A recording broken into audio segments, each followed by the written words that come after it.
Hello students, good morning. Today I am going to teach you the revision of the class 10th chapter 1 life process.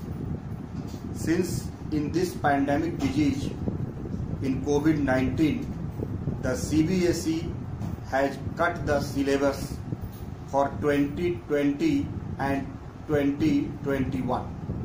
Means CBSE ने 2020 और 21 के लिए class 9 से लेकर के class 12 तक का सिलेबस में 30% कट डाउन किया है। तो सारे सब्जेक्ट में जो सिलेबस है उसको 30% घटा दिया गया है। इसलिए हम लोग भी अब एक नए सिलेबस के आधार पर आगे बढ़ेंगे। इन बायोलॉजी 30% जो कट हुआ है वो उसमें चैप्टर 2 जो हम लोग इसके बाद करने वाले थे, लाइफ प्रोसेस के बाद जो चैप्टर 2 है that is the control and coordination, उस चैप्टर को पूरे कट कर दिया गया है।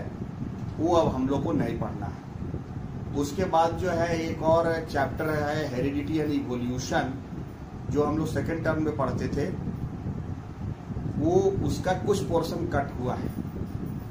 उसके बाद जो है आपका सोर्सेस ऑफ एनर्जी एक चैप्टर है जो फर्स्ट टर्म में पढ़ते थे हम लोग, वो पूरा कंप्लीट कट हो गया। यानी फर्स्ट टर्म का आपका 2 चैप्टर कंट्रोल एंड कोऑर्डिनेशन और सोर्सेस ऑफ एनर्जी को कट कर दिया गया है। 30% कट में ओवरऑल सिलेबस में वो निकल गया है।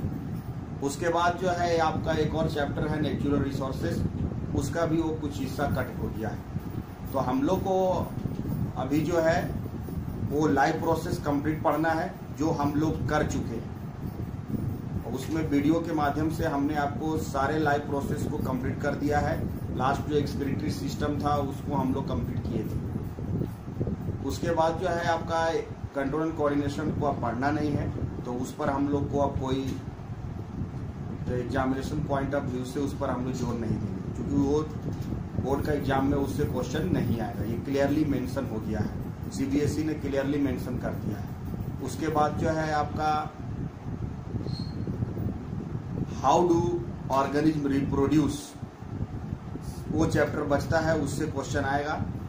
और एक चैप्टर जो है आपका हेरिडिटी एंड इवोल्यूशन में भी हेरिडिटी का पूरा पार्ट पढ़ना है। इवोल्यूशन का थोड़ा सा हिस्सा कट हुआ है, तो 2 कंप्लीट चैप्टर अभी आपका बच रहा है। तो जो हम लोग फर्स्ट चैप्टर किए हैं लाइफ प्रोसेस, तो थोड़ा समय हम लोग को मिल गया है, तो उसका एक रिकैप लेकर के हम आ रहे हैं। क्योंकि बीच में आपका गैप हो गया, एग्जामिनेशन के चलते आपका गैप हुआ था। लेकिन आप चूंकि 10th के स्टूडेंट हैं, तो 10th के स्टूडेंट को बहुत प्रिपेयर रहना होगा, हमको बहुत अवेयर रहना पड़ेगा। अब आपको तैयारी करना होगा कंप्लीट मनोयोग से, क्योंकि लॉकडाउन बोल करके आप बच नहीं सकते। परीक्षाएं अगर समय पर हुई, खुल जाएगा अगर पीरियड, इसके बाद हम लोग पॉजिटिवली सोच रहे हैं कि खुल जाए, तो उसके बाद आपकी परीक्षाएं हो जाएंगी निर्धारित समय पर, क्योंकि सिलेबस में कट हो गया है। इसलिए वो आपको छोड़ने नहीं जा रहा है। परीक्षाएं तो आपकी होगी तय समय पर। तो जो सिलेबस छोटा हुआ है उसके अनुसार एक रिकैप का 2-3 वीडियो हम इसमें देंगे, ताकि आपका जो फर्स्ट चैप्टर का जो हम लोग कंप्लीट किए हैं उसका एक रिकैप हो जाए, और फिर हम लोग आगे प्रोसीड करेंगे। तब तक थोड़ा समय भी मिल गया है। तो जो पहला चैप्टर हम लोग किए थे लाइफ प्रोसेस, फॉर्चुनेटली हम लोग का कट नहीं हुआ है, इसलिए वो हम लोग कंप्लीट किए हैं, तो अच्छी बात है। उसमें लाइफ प्रोसेस जो आप पहले भी वीडियो में देखे, उसमें जो लाइफ प्रोसेस जो पहला चैप्टर है, इसका एक रिकैप हम लोग थोड़ा सा करते हुए आगे बढ़ेंगे तो ज़्यादा अच्छा होगा। लाइफ प्रोसेसेस में हम लोगों ने देखा कि the processes which are essential for the survival of the living organism और the process which helps the maintenance of life for the living organism are called life process. यानी प्रत्येक लिविंग ऑर्गेनिज्म का जीवन चलाने के लिए जो भी प्रोसेस अनिवार्य होता है उनको हम लोग लाइफ प्रोसेस कहते हैं, and they are also called the metabolic process. उसमें हम लोगों ने देखा कि every living organism has nutrition, ये लाइफ प्रोसेस है। उसके बाद आपका respiration,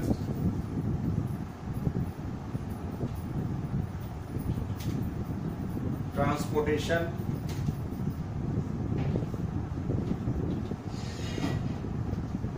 and excretion. These are the important life process. So these are the 4 different life process which we have already covered in our different videos. Chapter 1 का हम लोग complete किए। आपको लिखना नहीं है, लिखने का काम आप पहले के वीडियो से कर लिए होंगे, समझना है सिर्फ और रिकैप है, तो हम लोग उसको थोड़ा रिमेम्बर करते चलेंगे। इसके अनुसार हमने आपको बताया था कि ये life process are very essential for the survival of the living organism, so they are also called metabolic process और लाइफ प्रोसेस। और ये हर लिविंग ऑर्गेनिज्म, चाहे वो यूनिसेलुलर हो चाहे वो मल्टी सेलुलर हो, सब अपने जीवन में करता है, चाहे वो प्लांट हो चाहे वो एनिमल। पहला जो लाइफ प्रोसेस है वो है nutrition. The process of taking food and its utilization is called nutrition.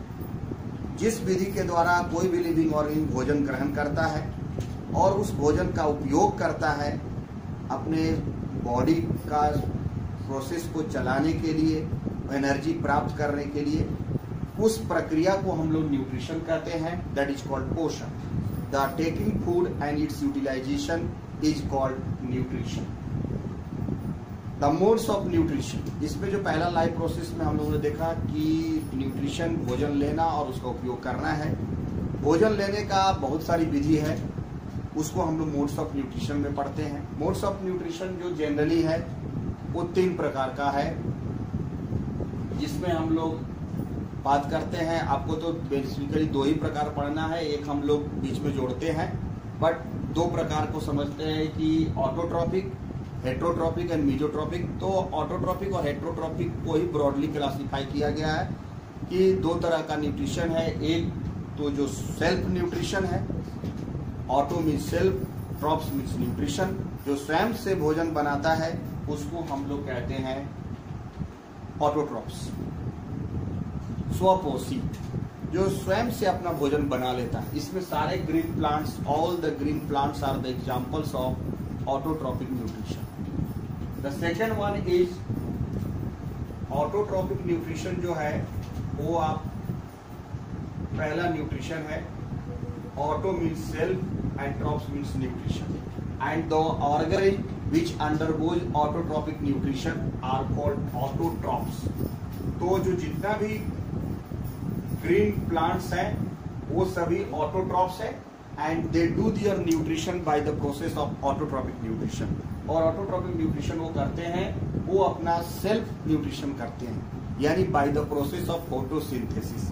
Photosynthesis के प्रोसेस के जरिए जो है उनका न्यूट्रिशन होता है। Photosynthesis is a light oriented chemical reaction, is a photochemical reaction. Photosynthesis जो है आपका वो लाइट ओरिएंटेड केमिकल रिएक्शन है, so it is also called photochemical reaction. The chemical reaction which takes place in the presence of light are called photochemical reaction. Photosynthesis प्रक्रिया के जरिए जो है प्लांट जो है अपना भोजन बनाता है। The food making process in plant in विच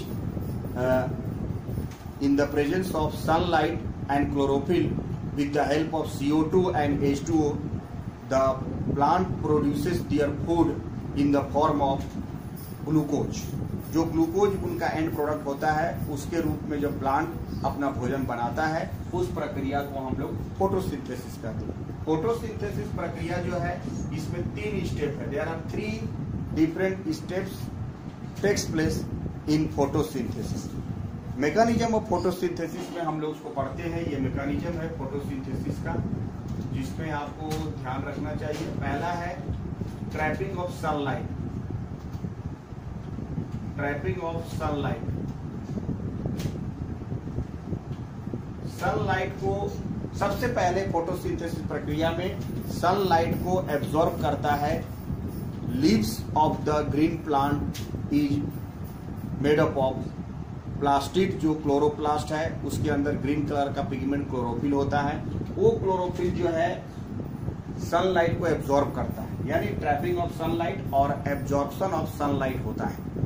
उसके बाद जो सेकंड प्रोसेस है उसमें जब सनलाइट जो है क्लोरोफिल एब्जॉर्ब करता है तो उसके बाद फोटोलाइसिस ऑफ वाटर होता है। Photolysis of water in its constituent hydrogen and oxygen में वो टूट जाता है, which breaks the water into hydrogen and oxygen में वो तोड़ता है। और तब जो है यानी third step, the first above 2 steps जो है वो लाइट के प्रेजेंस में हो रहा है, लाइट सनलाइट में होता है। So these are the photochemical reaction which takes place in the presence of light, so they are called light reaction और light dependent reaction and that takes place in the chloroplast जो है उसके grana में होता है। Grana जो आप chloroplast को देखे होंगे, जो स्टैक्स ऑफ ग्रेना होता है, मेम्ब्रेन स्ट्रक्चर्स, इसमें 9th क्लास में आपको पढ़ाया गया था, उसमें हमने ये ग्रेनम में होता है क्लोरोप्लास्ट का। ये डबल लेयर का जो स्ट्रक्चर है क्लोरोप्लास्ट उसके ग्रेना में होता है। और जो थर्ड स्टेप का जो मैकेनिज्म ऑफ फोटोसिंथेसिस में तीसरा स्टेप्स है वो है reduction of CO2 into carbohydrate. जो कार्बोहाइड्रेट का जो है के रूप में कार्बन डाइऑक्साइड जो यूज होता है एज ए रॉ मटेरियल के रूप में, जो फोटोसिंथेसिस प्रोसेस में reduction of CO2 into glucose that is carbohydrate. और ये जो है आपको लाइट के एब्सेंस में होता है, so it is called dark reaction. Dark reaction और ब्लैकमैन रिएक्शन भी इसको कहते हैं and it is takes place inside the stroma of the chloroplast. Chloroplast के ये स्ट्रोमा में इसका जो खाली स्थान है उस जगह पर होता है, जो उसका मैट्रिक्स है उसमें होता है and that takes place in the mitochondria के अंदर जो होता है विच इज क्रेब्स साइकिल जिसको हम लोग बोलते हैं। इसमें जब ग्लूकोज का कंप्लीट जब निर्माण होता है, इसमें कार्बोहाइड्रेट जो है वो आपका बनता है, रिड्यूस होता है इन the process of dark phase, इसको हम लोग बोलते हैं, जिसको हम लोग डार्क फेज कहते हैं और ब्लैकमैन के द्वारा दिया जाता है तो इसको ब्लैकमैन रिएक्शंस भी कहते हैं। That takes place in the stoma of the chloroplast. So these are the 3 steps that takes place in the process of photosynthesis, जहां पर कार्बन डाइऑक्साइड जो है और जो वाटर आया था उसका यूज होकर के कार्बोहाइड्रेट में वो रिड्यूस हो जाता है। इसलिए फोटोकेमिकल रिएक्शन में ऑक्सीडेशन रिडक्शन का दोनों प्रोसेस होता है in case of the photosynthesis process. तो ये ऑटोट्रॉपिक न्यूट्रिशन का जो है प्लांट के जरिए होता है, जिसमें all green plants manufacture their food and certain bacteria जो क्लोरोफिल को रखता है, वो बैक्टीरिया भी फोटोसिंथेसिस करता है, ऑटोट्रॉपिक न्यूट्रिशन करता है। जो दूसरे तरह का न्यूट्रिशन है वो है हेट्रोट्रॉपिक न्यूट्रिशन, विच हेट्रो का मतलब होता है अदर और ट्रॉप्स का मतलब होता है nutrition. Heterotrophic nutrition, heterotrophic nutrition में जितने भी तरह के एनिमल्स हैं उनके द्वारा हेट्रोट्रॉपिक न्यूट्रिशन होता है। हेट्रोट्रॉपिक न्यूट्रिशन जैसा हमने बताया कि all the animals are heterotrophs, they are dependent on plant for their food, यानी ये ऑटोट्रॉप से अपना भोजन प्राप्त करते हैं। सारे एनिमल्स जो है वो प्लांट के द्वारा बनाए गए भोजन को टेक्स करते हैं यानी लेते हैं। कहने का मतलब है कि उनका न्यूट्रिशन जो है वो हेटेरोट्रॉपिक है। हेटेरोट्रॉपिक न्यूट्रिशन जो है का 3 टाइप है, ये आपको पहले भी हमने बताया अपने वीडियो में, जिसमें आप फर्स्ट वीडियो में आप देखिए कि हेटेरोट्रॉपिक न्यूट्रिशन में हमने बताया है कि सैप्रोफाइटिक है, यानी and the animals which undergo heterotrophic nutrition are called heterotrophs. तो हेटेरोट्रॉप्स है, प्लांट ऑटोट्रॉप्स है और एनिमल्स हेटेरोट्रॉप्स है। अब उनका न्यूट्रिशन हेटेरोट्रॉपिक न्यूट्रिशन है। इसका 3 टाइप है, सैप्रोफाइटिक, पैरासिटिक एंड होलोजोइक। इसमें ह्यूमन बींग्स और अमीबा में होलोजोइक न्यूट्रिशन होता है। सैप्रोफाइटिक न्यूट्रिशन ये फंगस करता है और पैरासाइट्स जो बहुत सारे बॉडी में है, जो इंटरनल पैरासाइट भी होते हैं और जो एक्सटर्नल भी है, जैसे बेडबग है, खटमल है, जू है, ये सब बाहर से ब्लड सक करता है, मॉस्किटो है, तो ये जो है वो इक्टोपैरासाइट है।